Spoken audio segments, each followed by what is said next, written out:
दोस्तों, क्या आपने कभी सोचा है कि खुशी क्या है? हम हमेशा उन चीजों के लिए दुखी क्यों होते हैं जो हमारे पास नहीं होती, जबकि सच्ची खुशी उन चीजों में छिपी होती है जो हमारे पास अभी होती है।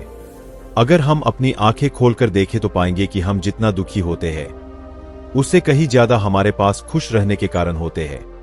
आज मैं आपको एक ऐसी कहानी सुनाने जा रहा हूं जो न सिर्फ आपके दिमाग की आंखें खोलेगी बल्कि आपको यह भी सिखाएगी कि खुशी और दुख आपके बाहरी हालातों पर नहीं बल्कि आपके नजरिए पर निर्भर करते हैं। ये कहानी एक गरीब व्यक्ति की है जो अमीर बनने की चाह में हमेशा दुखी रहता था, लेकिन एक दिन एक बौद्ध भिक्षु ने उसे सिखाया कि असली खुशी कहाँ मिल सकती है। तो दोस्तों, इस कहानी को अंत तक ध्यान से सुने क्योंकि ये कहानी आपकी जिंदगी बदल सकती है और आपके अंदर एक नई ऊर्जा, एक नई सोच पैदा कर सकती है। तो चलिए चलते हैं गौतम बुद्ध की शिक्षाओं से प्रेरित इस अनमोल कहानी की ओर। बहुत समय पहले की बात है।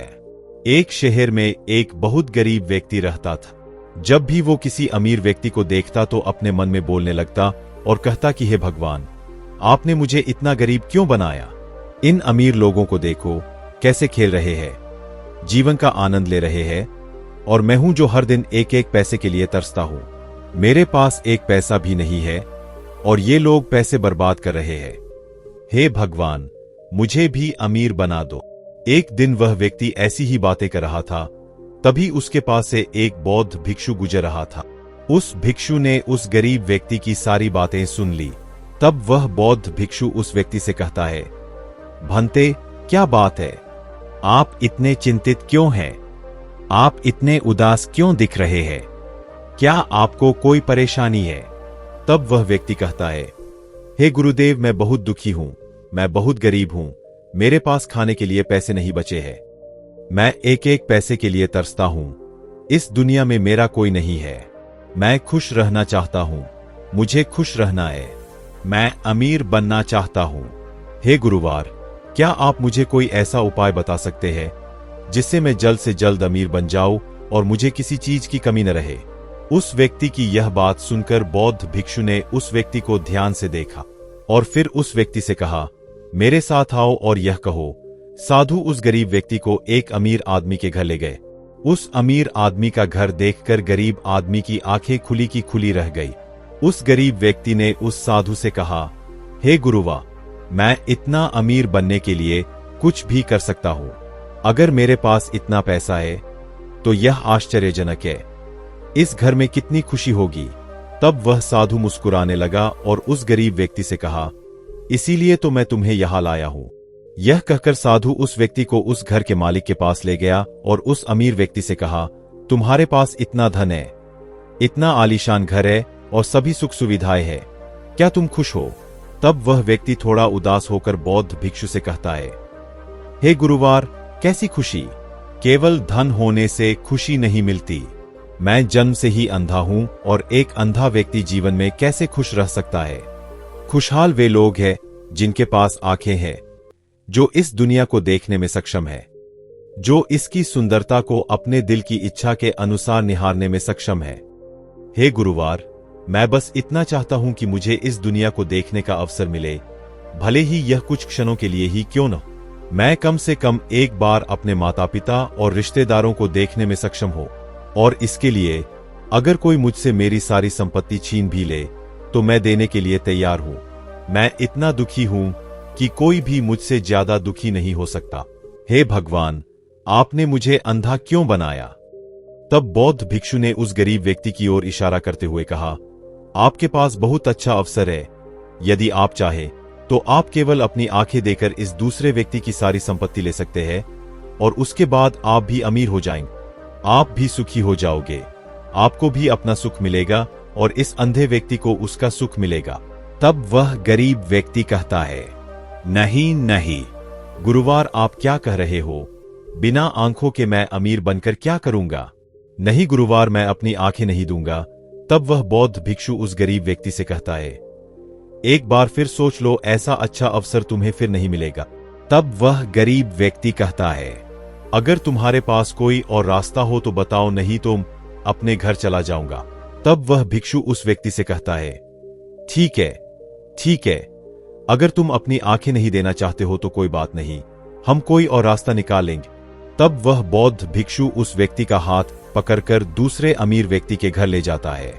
इस अमीर व्यक्ति का घर पहले अमीर व्यक्ति के घर से भी बड़ा था। यह देखकर वह गरीब व्यक्ति कहता है, अरे अरे, इतना आलीशान घर मैंने आज तक नहीं देखा। तब बौद्ध भिक्षु उस गरीब व्यक्ति को उस अमीर व्यक्ति के पास ले जाता है।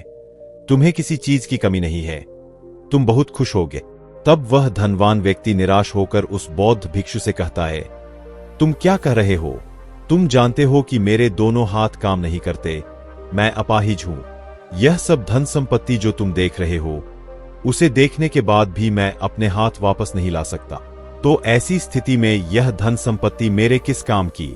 अगर भगवान मुझे गरीब ही बना देते तो अच्छा होता, लेकिन पर कम से कम वो मुझे मेरे दोनों हाथ तो दे सकता था।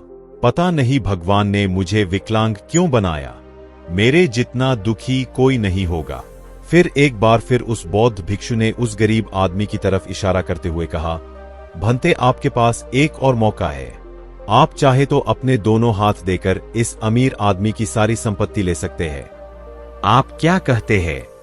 क्या आप तैयार हैं? और इस बार आपको अपनी आंखें भी नहीं देनी पड़ेंगी, आपकी आंखें आपके पास ही रहेंगी। तब वो गरीब आदमी उस बौद्ध भिक्षु से कहता है, हे महाराज, आप क्या कह रहे हैं? मैं विकलांग हूं तो इस धन का क्या करूंगा?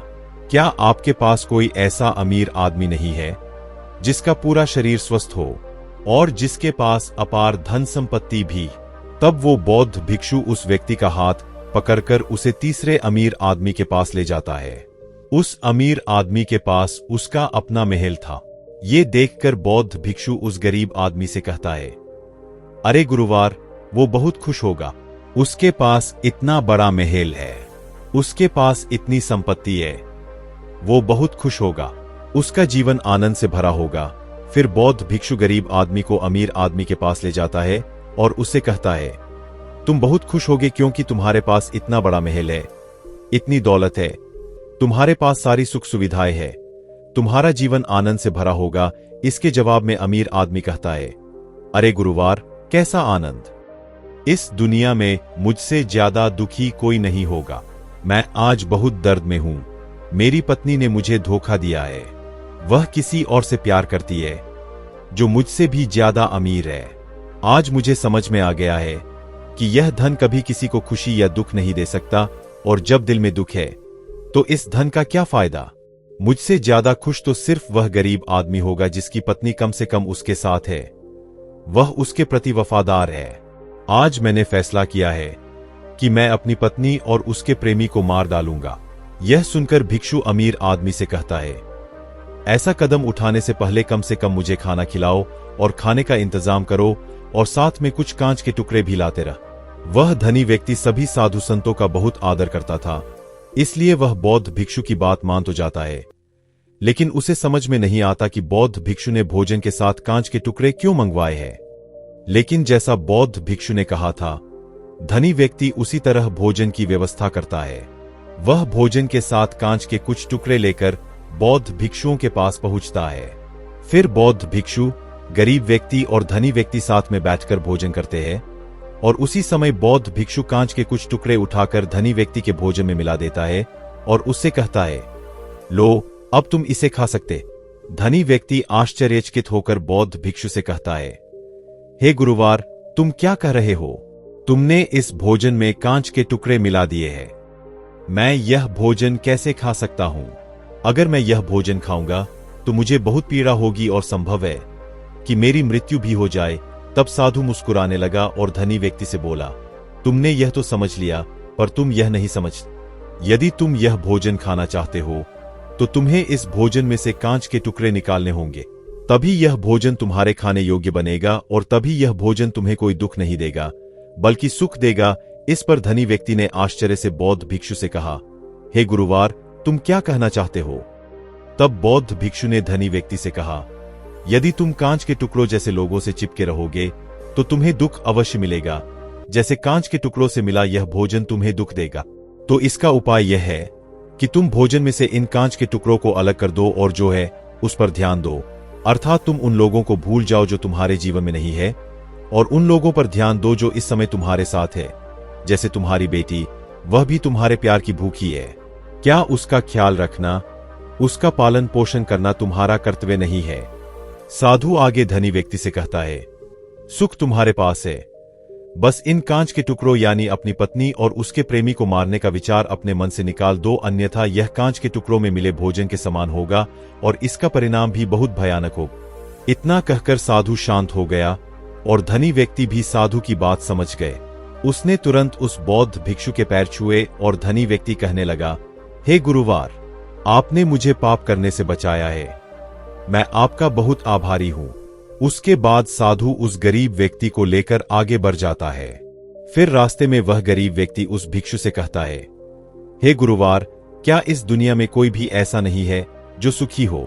तब वह भिक्षु उस गरीब व्यक्ति से कहता है, तुम सुखी क्यों नहीं हो? इस पर वह गरीब व्यक्ति कुछ देर सोचता है, लेकिन उसके पास कोई जवाब नहीं होता। तब वह बौद्ध भिक्षु उस गरीब व्यक्ति से कहता है, क्योंकि तुम वह चाहते हो जो तुम्हारे पास नहीं है। तुम्हारे पास धन नहीं है और तुम धन चाहते हो। आप अमीर बनना चाहते हैं। आप सोचते हैं कि इससे आपको खुशी मिलेगी, लेकिन आप यह वास्तविकता भूल रहे हैं कि आगे चलकर यह आपको दुख भी देगा। जैसे जब हम पहले धनवान के पास पहुंचे तो उसकी आंखें नहीं थी, जो उसके पास नहीं था उसके लिए वह रो रहा था, जबकि उसके पास अपार धन था और उसका पूरा शरीर भी पूरी तरह स्वस्थ था, लेकिन वह उस ओर ध्यान नहीं दे रहा था। वह उसे छोड़कर उन चीजों के पीछे भाग रहा था जो उसके पास नहीं थी। इसी तरह दूसरे धनवान के पास आंखें थी, धन था, लेकिन हाथ नहीं थे। इसी तरह वह उस चीज का आनंद नहीं ले रहा था जो उसके पास थी, बल्कि वह इस बात का दुख था कि उसके पास हाथ नहीं थे। और इसी तरह तीसरा धनवान भी दुखी था, क्योंकि उसके पास धन था, ऐशो आराम था और उसका पूरा शरीर था। वह भी पूरी तरह स्वस्थ और तंदुरुस्त था, लेकिन फिर भी वह इस बात का दुख था कि उसकी पत्नी ने उसे धोखा दिया था, जो कभी उसकी नहीं हो सकती थी। जो स्त्री केवल धन के लिए किसी और के साथ भाग जाए, क्या वह कभी उसका भरण पोषण कर सकती है? नहीं।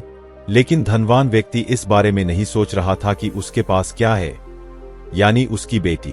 आगे भिक्षु गरीब व्यक्ति से कहता है, अमीर या गरीब होने का सुख और दुख से कोई संबंध नहीं है।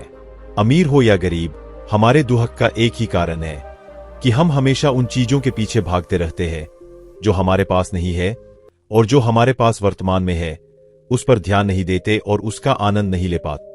हम बस भविष्य में भटकते रहते हैं, अतीत में फंस जाते हैं और वर्तमान की धरती पर ये सारी गलतियां करते हैं। और यही कारण है कि आप कभी खुश नहीं रह पाते। आप कभी खुश नहीं रह पाते क्योंकि खुशी का समय यानी वर्तमान समय यूं ही बर्बाद हो जाता है। तब भिक्षु गरीब व्यक्ति की ओर इशारा करते हुए कहता है, भंते, मुझे बताओ, क्या तुम्हें उन 3 अमीर लोगों में से कोई दुख है?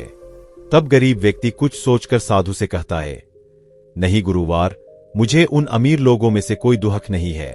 इस पर साधु गरीब व्यक्ति से कहता है, फिर तुम दुखी क्यों हो? इसका उत्तर देते हुए गरीब व्यक्ति साधु से कहता है, हे गुरुवार, भले ही मैं उनसे ज्यादा खुश हूं, लेकिन क्या मुझे धन कमाने या धन प्राप्त करने की इच्छा नहीं होनी चाहिए? क्या मुझे अपने वर्तमान को ऐसे ही स्वीकार कर लेना चाहिए? क्या मुझे हमेशा ऐसे ही गरीब रहना चाहिए? तब साधु मुस्कुराते हुए उस गरीब आदमी से कहता है, वर्तमान में वर्तमान क्षण का आनंद लो। वर्तमान में ऐसे कर्म करो जो तुम्हारे भविष्य को बेहतर बना सके, लेकिन ऐसी चीजों के पीछे समय बर्बाद मत करो जो आज तुम्हारे पास नहीं है। जो आज तुम्हारे पास है उसका आनंद लो, और जो पाना है उसके लिए ही काम करो, और भविष्य में तुम्हें उस काम का फल मिलेगा। यानी इसकी चिंता भी मत करो, क्योंकि अगर तुम इसकी चिंता करते रहोगे तो तुम कभी भी खुश नहीं रह पाओगे, चाहे परिस्थिति कितनी भी खराब क्यों न हो। बस अपने वर्तमान पर ध्यान दो और अपना काम पूरी एकाग्रता से कर। इतना कहकर साधु चुप हो गए और गरीब आदमी को भी उन बौद्ध भिक्षुओं की बातें अच्छे से समझ में आ गया। वह समझ गया कि अब से उसे अपने वर्तमान पर ध्यान देना है, उसे अपने वर्तमान को बेहतर बनाना है। उसके बाद उस गरीब आदमी ने उन बौद्ध भिक्षुओं को प्रणाम किया और अपने घर वापस आ गए। अब से वह गरीब आदमी हमेशा यह सोचकर खुश रहने लगा कि कम से कम वह उन 3 अमीर लोगों से तो खुश है। उसके पास ज्यादा खुश रहने की वजह है। हाँ, यह अलग बात है कि उसके पास पैसा नहीं है, लेकिन उसके पास ऐसी चीजें हैं जो पैसे से भी ज्यादा कीमती है, और वो है उसका पूरा शरीर जो पूरी तरह स्वस्थ है। दोस्तों, मुझे उम्मीद है कि इस कहानी को सुनकर आपके जीवन में अच्छे बदलाव आए होंगे। दोस्तों, आपको इस कहानी से क्या समझ आया? अपने विचार और भावनाएं कमेंट के जरिए जरूर बताएं। कौन जाने, आपकी एक कमेंट किसी की जिंदगी बदल सकती है। धन्यवाद।